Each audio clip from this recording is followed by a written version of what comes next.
Hi, I'm Brendan Pinder, Chris Wong, Harkaran Singh, and we're from the Berkeley Political Review, and tonight we're going to be discussing two candidates that are highly intelligent and very interesting, but we wish we could see more of them. Those two candidates being Libertarian Ron Paul and former ambassador to China, Jon Huntsman.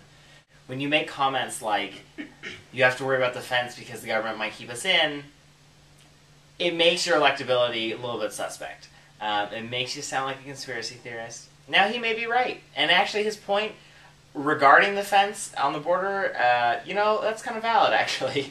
But it's not something that you say in a presidential... Well, a lot of the other candidates said worse things. He was formerly a third-party candidate. It says something about the mobility of third parties to move into the two major parties.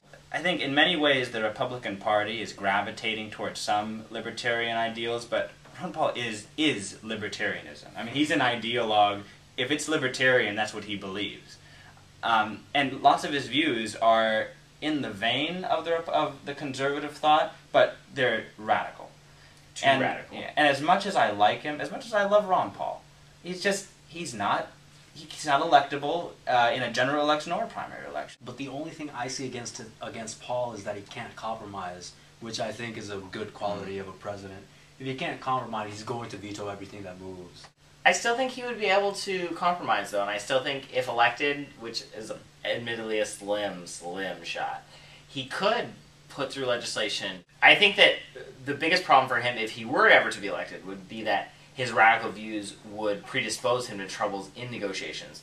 Looking at his voter history, he is considered the no man for a reason. He basically votes no for anything, and as president, I don't really see him doing any different. Well, see, I don't think that so much shows an inability to compromise as then that those are his ideals. I mean, the very definition of a libertarian candidate is that he doesn't want government sticking its nose in where he deems it doesn't belong. I mean, the reason why I don't think that even the Republican Party will accept him is a lot in his image. I mean, first of all, he's not like his son. He is very idealistic. And the way he comes off, I mean, appearance-wise, even as superficial as that is really important in debates, he just doesn't have the oomph that a presidential candidate needs. He comes off as kind of a stumbling old man.